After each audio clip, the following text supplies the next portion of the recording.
جب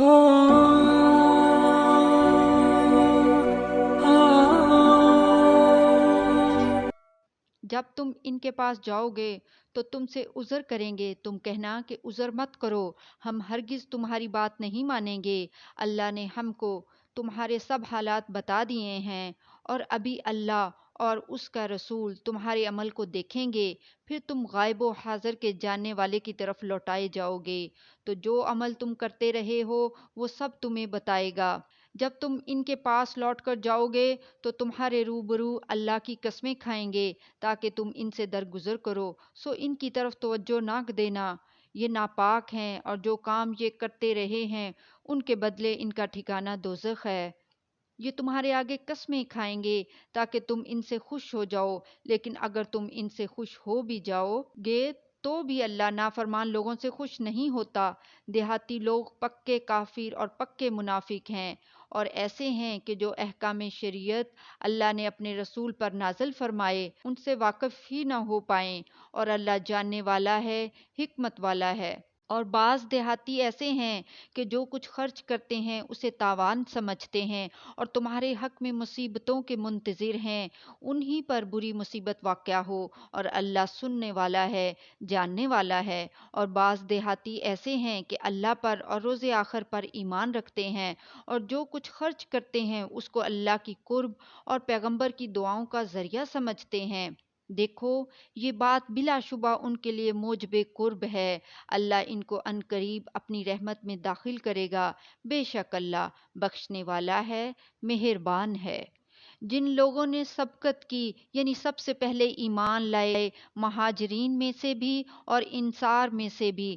اور جنہوں نے نیکوکاری کے ساتھ ان کی پیروی کی، اللہ ان سے خوش ہے اور وہ اللہ سے خوش ہیں، اور اس نے ان کے لیے باغات تیار کیے ہیں جن کے نیچے نہریں بہہ رہی ہیں، وہ ہمیشہ ان میں رہیں گے، یہی بڑی کامیابی ہے۔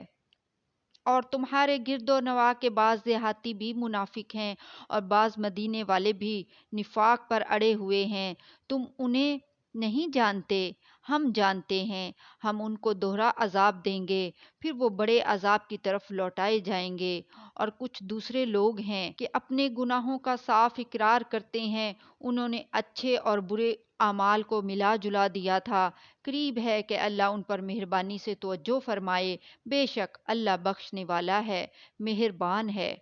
ان کے مال میں سے زکوٰۃ قبول کر لو کہ اس سے تم ان کو ظاہر میں بھی پاک اور باطن میں بھی پاکیزہ کرتے ہو، اور ان کے حق میں دعائے خیر کرو کہ تمہاری دعا ان کے لیے موجب تسکین ہے، اور اللہ سننے والا ہے، جاننے والا ہے۔ کیا یہ لوگ نہیں جانتے کہ اللہ ہی اپنے بندوں سے توبہ قبول فرماتا اور صدقات و خیرات لیتا ہے، اور یہ کہ اللہ ہی توبہ قبول کرنے والا ہے، مہربان ہے۔ اور ان سے کہہ دو کہ عمل کیے جاؤ، اللہ اور اس کا رسول اور مومن سب تمہارے عمل کو دیکھ لیں گے، اور تم غائب و حاضر کے جاننے والے کی طرف لوٹائے جاؤ گے، پھر جو کچھ تم کرتے رہے ہو وہ سب تم کو بتا دے گا۔ اور کچھ دوسرے لوگ ہیں جن کا کام اللہ کے حکم پر موقوف ہے، چاہے وہ ان کو عذاب دے اور چاہے معاف کر دے، اور اللہ جاننے والا ہے، حکمت والا ہے۔ اور ان میں ایسے بھی ہیں جنہوں نے اس غرض سے مسجد بنائی ہے کہ ضرر پہنچائیں اور کفر کریں اور مومنوں میں تفرقہ ڈالیں، اور جو لوگ اللہ اور اس کے رسول سے اس سے پہلے جنگ کر چکے ہیں ان کے لیے گھات کی جگہ بنائیں، اور قسمیں کھائیں گے کہ ہمارا مقصود تو صرف بھلائی تھا، مگر اللہ گواہی دیتا ہے کہ یہ جھوٹے ہیں۔ تم اس مسجد میں کبھی جا کر کھڑے بھی نہ ہونا، البتہ وہ مسجد جس کی بنیاد پہلے دن سے تقوی پر رکھی گئی ہے، اس قابل ہے کہ اس میں جایا اور نماز پڑھایا کرو۔ اس میں ایسے لوگ ہیں جو پاک رہنے کو پسند کرتے ہیں، اور اللہ پاک رہنے والوں کو پسند کرتا ہے۔ اے اللہ، ہمیں بھی پاک رہنے والوں میں شامل فرما، کیونکہ تو پاک رہنے والوں کو پسند کرتا ہے۔ آمین۔ بھلا جس شخص نے اپنی عمارت کی بنیاد اللہ کے خوف اور اس کی رضامندی پر رکھی وہ اچھا ہے، یا وہ جس نے اپنی عمارت کی بنیاد ایک کھائی کے گرنے والے کنارے پر رکھی، پھر وہ اس کو دوزخ کی آگ میں لے گرا، اور اللہ ظالم لوگوں کو ہدایت نہیں دیتا۔ یہ عمارت جو انہوں نے بنائی ہے ہمیشہ ان کے دلوں میں موجب تردد رہے گی، مگر یہ کہ ان کے دل پاش پاش ہو جائیں، اور اللہ جاننے والا ہے، حکمت والا ہے۔ اللہ نے مومنوں سے ان کی جانیں اور ان کے مال خرید لیے ہیں، اور اس کے عوض ان کے لیے بہشت تیار کی ہے۔ یہ لوگ اللہ کی راہ میں لڑتے ہیں تو مارتے بھی ہیں اور مارے بھی جاتے ہیں۔ یہ تورات اور انجیل اور قرآن میں سچا وعدہ ہے جس کا پورا کرنا اسے ضرور ہے، اور اللہ سے زیادہ وعدہ پورا کرنے والا کون ہے؟ تو جو سودا تم نے اس سے کیا ہے اس سے خوش رہو، اور یہی بڑی کامیابی ہے۔ توبہ کرنے والے، عبادت کرنے والے، حمد کرنے والے، روزہ رکھنے والے، رکوع کرنے والے، سجدہ کرنے والے، نیک کاموں کا امر کرنے والے اور بری باتوں سے منع کرنے والے، اللہ کی حدوں کی حفاظت کرنے والے، یہی مومن لوگ ہیں۔ اور اے پیغمبر، مومنوں کو بہشت کی خوشخبری سنا دو۔ پیغمبر اور مسلمانوں کو شایان نہیں کہ جب ان پر ظاہر ہو گیا کہ مشرک اہل دوزخ ہیں تو ان کے لیے بخشش مانگیں، گو وہ ان کے قرابت دار ہی ہوں۔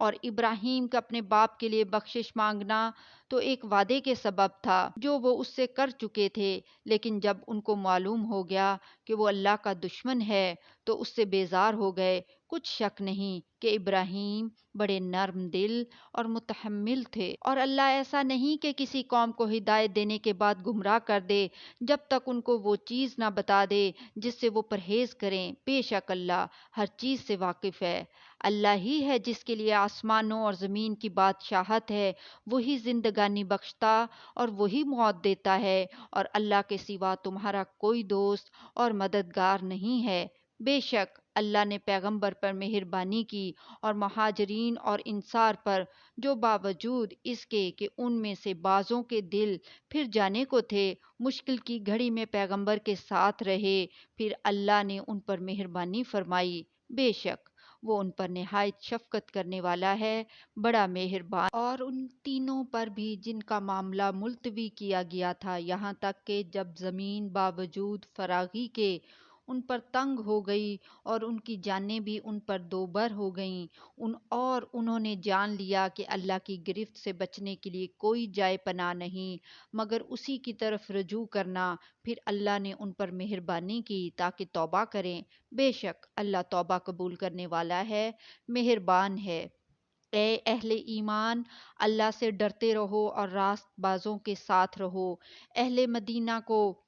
اور جو ان کے آس پاس دیہاتی رہتے ہیں ان کو شایان نہ تھا کہ اللہ کے پیغمبر سے پیچھے رہ جائیں، اور نہ یہ کہ اپنی جانوں کو ان کی جان سے زیادہ عزیز رکھیں۔ یہ اس لیے کہ انہیں اللہ کی راہ میں جو تکلیف پہنچتی ہے، پیاس کی یا محنت کی یا بھوک کی، یا وہ ایسی جگہ چلتے ہیں کہ کافروں کو غصہ آئے، یا دشمنوں سے کوئی چیز لیتے ہیں تو ہر بات پر ان کے لیے عمل نیک لکھا جاتا ہے۔ کچھ شک نہیں کہ اللہ نیکوکاروں کا اجر ضائع نہیں کرتا۔ اور اسی طرح وہ جو خرچ کرتے ہیں تھوڑا یا بہت، یا کوئی میدان طے کرتے ہیں، تو یہ سب کچھ ان کے لیے اعمال صالح میں لکھ لیا جاتا ہے تاکہ اللہ ان کو ان کے اعمال کا بہت اچھا بدلہ دے۔ اور یہ تو ہو نہیں سکتا کہ مومن سب کے سب نکل آئیں، تو یوں کیوں نہ کیا کہ ہر ایک جماعت میں سے چند اشخاص نکل جاتے تاکہ دین کا علم سیکھتے اور اس میں سمجھ پیدا کرتے،